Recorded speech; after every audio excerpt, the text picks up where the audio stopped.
Hi, I'm Steve McCord, Cattaraugus County Director of Veteran Services, and this is Our Veterans, Their Stories, preserving our heroes' stories, one story at a time.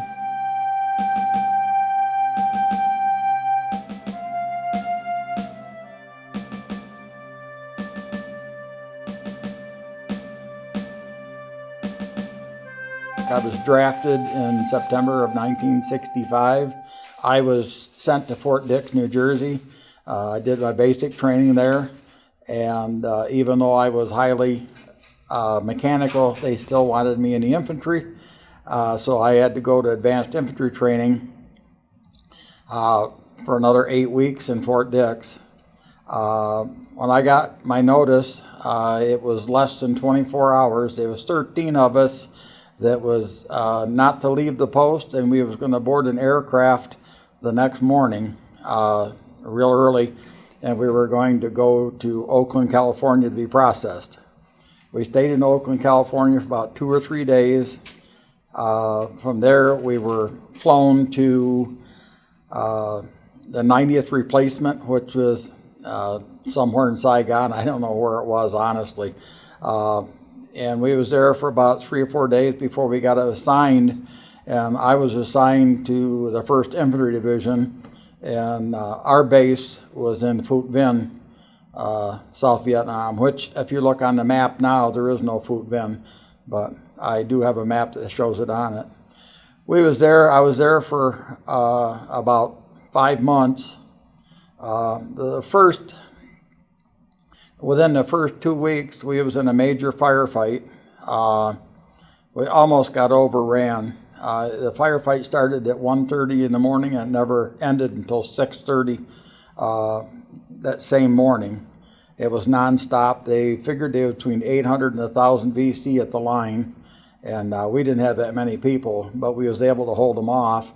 I'd asked my platoon sergeant, which was an Australian descent. I asked him, I said, you know, I was driving trucks, so I never went to the fornication where you're digging foxholes and building gun pits and all that. So I asked him, I said, how deep do you want to dig a foxhole? And he looked at me and he says, just as deep as you feel safe. Well, I dug a foxhole that was about 6 foot deep, or darn near 6 foot deep, and I built it pretty big. And that firefight that night, this was after we sandbagged the gun pit. You have to build a gun pit for the mortars. Every night you had to build a gun pit to protect your mortars. And I went and dug this foxhole. I dug it deep. At 1:30 in the morning, I rolled into my foxhole because that's when everything cut loose. And it was like just it would be around 20 days after I was there, 21 days after I was there, this all started happening. And nobody ever knew this, only me. I saved 2 guys' lives that night. There was my platoon sergeant and my squad leader were both in the same foxhole. And these 2 guys that had been there longer than me, see, I had a deep foxhole, so they jumped in there too. And so I had like 3, 4 guys in my foxhole.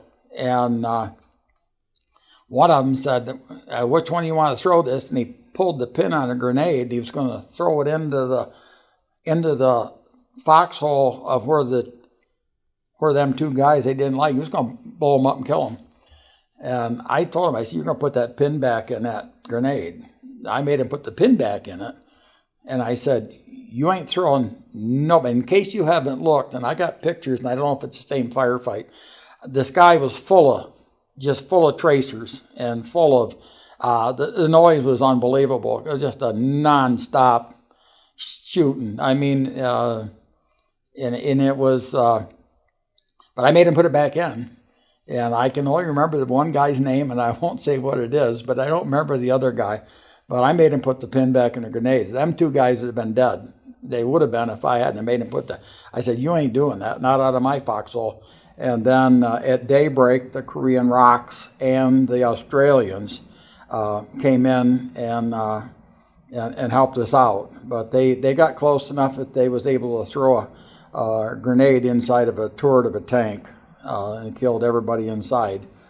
It was not a good thing. As a result of that, a few days later, I got to shake hands with General Westmoreland, and it's like, I mean, I saw everything over there. It was not a fun place. We guarded the Song Bay Bridge, which the VC tried to take that out all the time, and we guarded that for like 30 days. But we spent a lot of time in the jungle, the swamps. We drank water that you wouldn't let your dog drink. It was, I mean, you opened up your canteen tops, you filled it, threw in some iodine tablets, and I mean, why all of us didn't die of malaria, I have no idea. But we were taking malaria tablets too, so along with salt tablets, and we just, I fell into a 30-foot well, a dug well. We'd seen 10 of them that morning as we were sweeping, and all of them had pansy stakes in the bottom, which if you fell into a pansy stake, you would die from infection because they were all coated with human waste on there. And he said you would never survive. But I fell in one, and luckily when I hit the bottom, it wasn't dry, it had water in it. And I backed into a clearing, and it was all covered with green moss, and I stepped and went right straight in, about 30 feet down. And what was the procedure for getting you out? all the rifle slings of all my men tied together to pull me out. At that point, I was a squad leader. I mean, I wasn't E5 yet. I always was ahead of my rank. I was always ahead of my rank. I mean, I was a specialist E4 when I was a squad leader, and that was an E5 position. And the guys. And they looked around and they said, I was there, not I wasn't. And they looked, it was all grassed over with this vine. And I just backed up because my platoon sergeant said, Yulee said, spread your men out because one round will get you all. So I said, okay. I started backing up and started spreading my guys out. When I backed up, I just were out of sight. One step backwards, and all I could think of was, that hole when I looked up was so small. I said, and all I could think of on the way down was to coming out of my web gear. Well, when I hit water, all I could think of was snakes because the poisonous snakes over there are unbelievable. Between that and the scorpions and everything else, the poisonous critters are terrible. The guys tied their rifle slings together. All the guys tied their rifle slings actually to get me, but actually my web gear made me float. And I was able to put my feet against the wall. It was wide enough so I could kind of work my way back up. As they started pulling me, I could kind of walk my way up the thing. But it was a long ways down, but I was really tickled because if it had been dry or if it had been pansy stakes, I wouldn't be sitting here today because if it had been dry, it probably would have broke my back and everything connected to it. But luckily it had water in it. But what's web gear? What's that? What's web gear? All your harness with your backpack stuff, everything consisting of half a dozen grenades hanging on, all your D-straps and red lens flashlight, all your shaving gear, whatever you had to have, in your first aid pack, your weapon and all your extra ammo. Canteen. That was a lot of stuff. On top of your web gear, when I first went there, I was, of course, when you first start out in a weapons platoon, the new guy gets the ammo bearer, and if you put 6 to 8 rounds of 81 millimeter mortar on your back, on top of all your web gear, on top of, I never liked the AR-16 because it never fired more than 3 shots and it jammed. When I got there, I went down to the range to check it out. And I made 3 shots and it jammed, and I took it back to the weapons and said, what else have you got? And so I wound up all the while I was in Vietnam, I carried an M79 grenade launcher and a .45 pistol. That's what I carried. But some of the people were lucky enough they got 12 gauge shotguns. And once in a while somebody compensated an Uzi or a grease gun or Thompson or something like that. But we did a lot of in the field. We were out in the field lots of days for 30. The longest time we was ever out there without a shower or without a change of clothes was 45 days.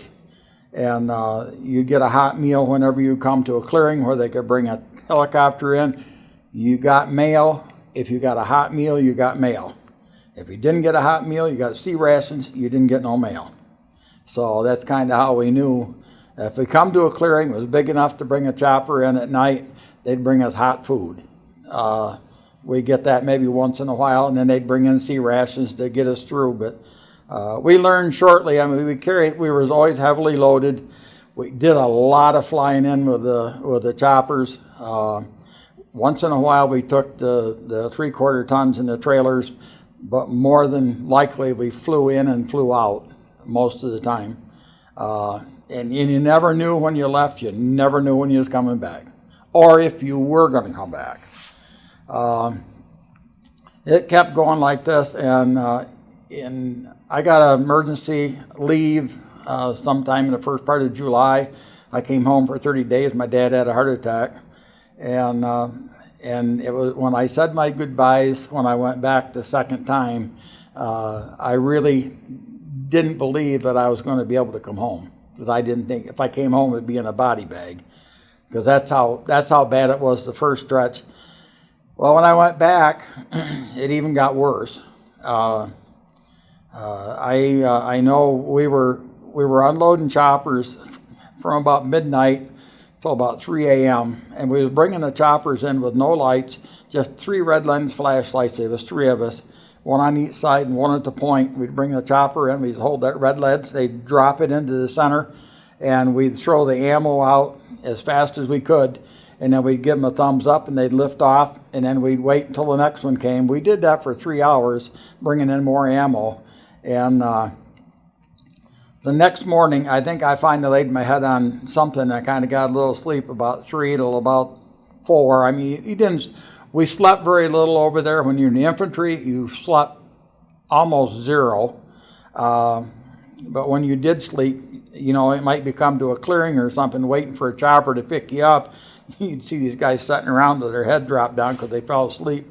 And this is quite common in the infantry. It was a good place to lose weight. It was hot. I think I lost 20 pounds while I was over there, and I put more of that back on.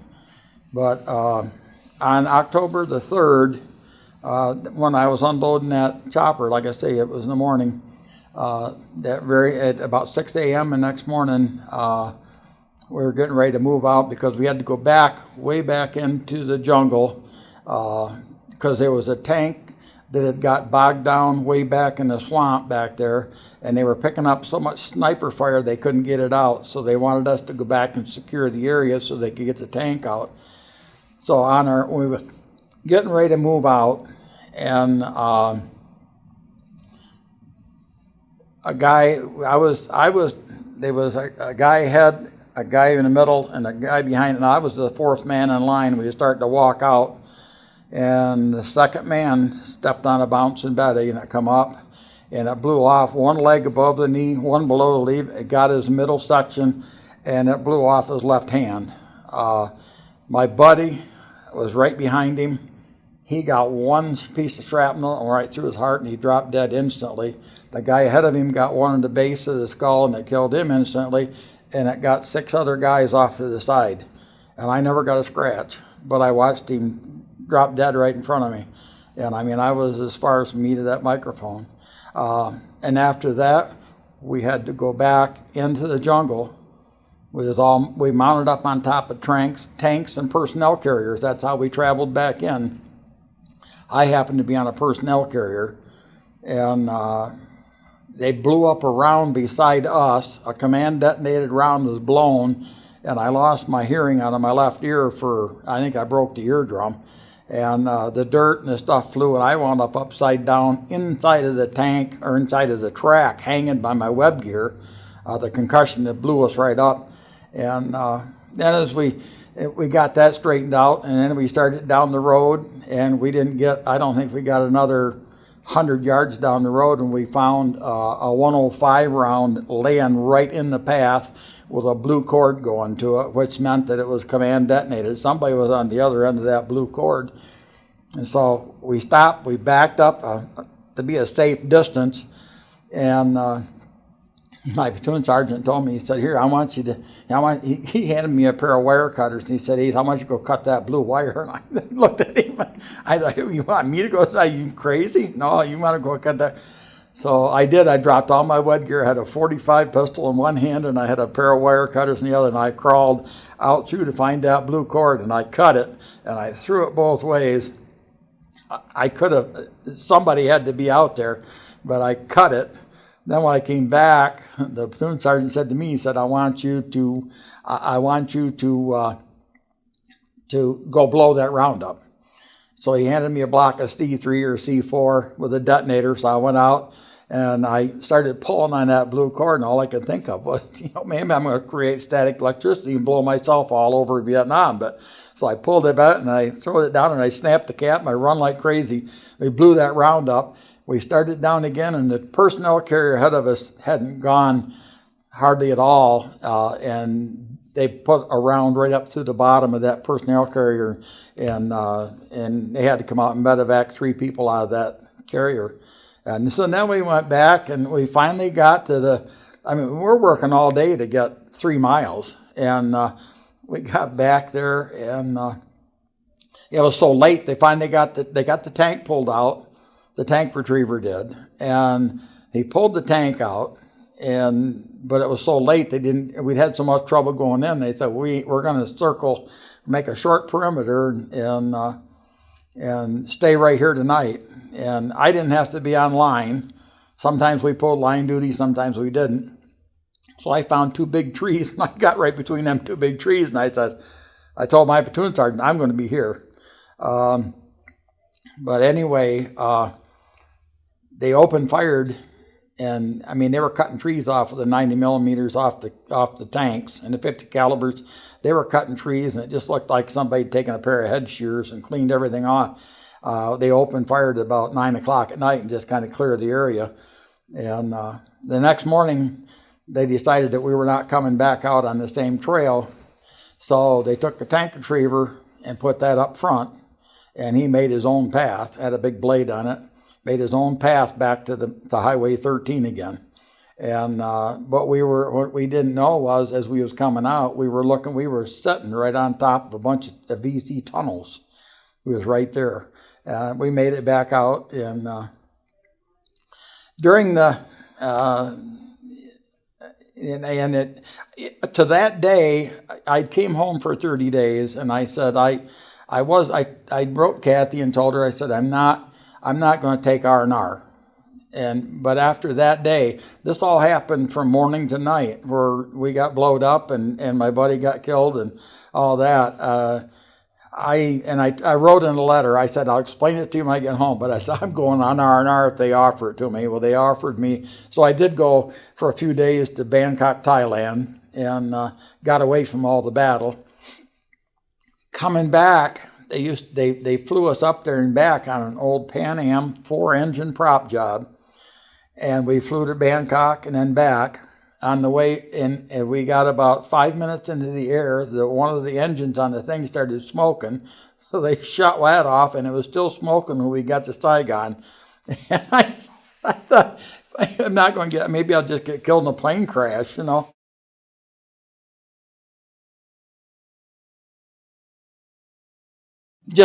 It's only by God's grace that I'm here today.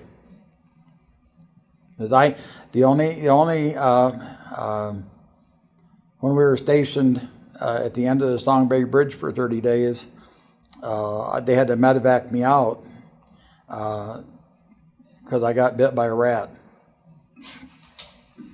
And I could have had a Purple Heart, but I didn't want to have to explain that to everybody, how I got a Purple Heart because a rat bit me. Yeah, but he does have a Bronze Star. Yeah. Which was that for cutting the cable? I got a Bronze Star. They, when I got taken from Vietnam, they sent me for the last 6 months at 82nd Airborne, where I was presented on the parade field with this Bronze Star that I never knew I had coming, by Colonel Rounds, I think it was the commander of the brigade there where it was at the 82nd Airborne. I was not jump qualified. I never been to jump school, but they sent me to the 82nd Airborne for the last 6 months, and it felt just a little bit like a fish out of water. But as soon as they found out I could swing wrenches, I was changing clutches and transmissions in people's cars in the parking lot. They put me in the motor pool again, and so then I was happy then because I was swinging wrenches. So they put me back in the motor pool, and so I had it a little bit easier but they did send us to Detroit and the race riots in '67 for 5 weeks. So I kind of was everywhere.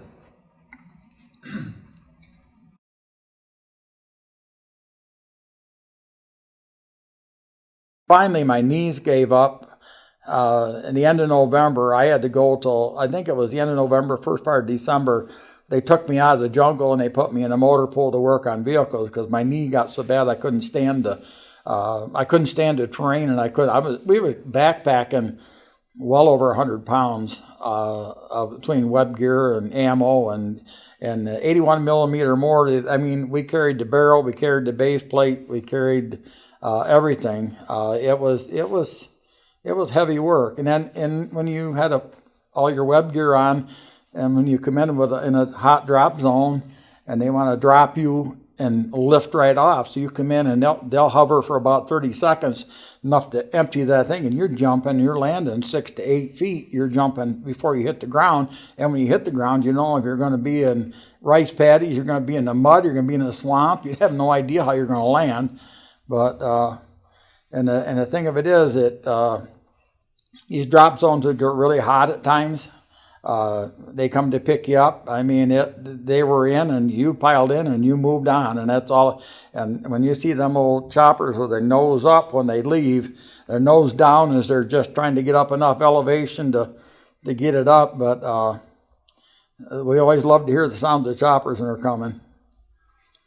And but after I had to get taken out of the jungle because of my knee, then I stayed there and worked on motor, and I got pictures of different things. But we used to, I'd haul water for the troops because the showers over there were a 55-gallon drum up in the air, and if you were lucky, you got the hot shower. And if you were unlucky when you come back, if they had to keep replenishing that, it was cold water coming out of I'd haul water and it was cold. So if you got there first, you got a nice hot shower. And if you didn't, you got a cold shower. But you didn't really care because it was so stinking hot over there.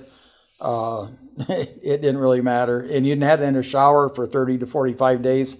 You were just tickled to death to see a bar of soap. And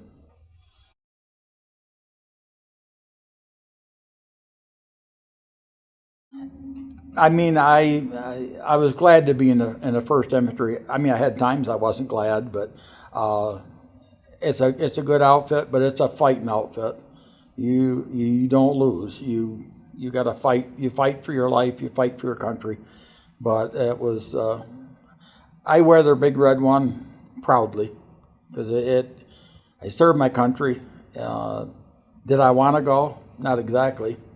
I was like everybody else, you know. I really didn't care to go because your chances of survival. See, and I had a high aptitude in mechanical, but the infantry, the people were dying like flies, and so they needed more flies. So wherever you were needed, that's where you got. It didn't matter what you knew or what your MOS was. Everybody's infantry at the heart. Yep. What was going on in 66, 67, as far as, were we winning? What was the... I think it was escalating pretty good in 66. It was escalating because, I mean, they had the Tet Offensive in 68. I've talked to other guys that are in our PTSD group, and they said they were winning. All the while I was there, I could not figure out how the war could be won by going into an area and then walking away from it. I could never figure that every other war was fought line to line. And this was totally different. I mean, you'd go in and secure an area for a day and then move out, and they'd move back in. I mean, Geez, that's a perfect example. I mean, I couldn't see, and I mean, I was an old farm kid, but I just could not see how a war could be won doing that. We had the power to annihilate North Vietnam, but we didn't. As I say, I think it was a political war, and a lot of our weapons were bootlegged in Saigon. They were being shot at by our own weapons at one point, and because they confiscated them from the Vietnamese. So it was not, I just felt like it was a political football, and we were in the middle of it, and a lot of people lost their lives over maybe some bad decisions. I mean, I don't know. All I know was that it wasn't a real holiday for those that were in the Big Red One, or the 1st Cav, or the 171st Airborne, or anybody else that was there, you know. It was, I mean, they asked me, they wanted, I had a very critical MOS because I was a 11C40, and they offered me $10,000, and they offered me E6 when I was in Fort Bragg. And if I'd have taken that, I might not have ever lived to spend the $10,000, because the 82nd Airborne went to Vietnam for the Tet Offensive in 1967 or 68. I would have been right back in Vietnam again. And I thought I was lucky to get out the first time. I didn't want to try it again.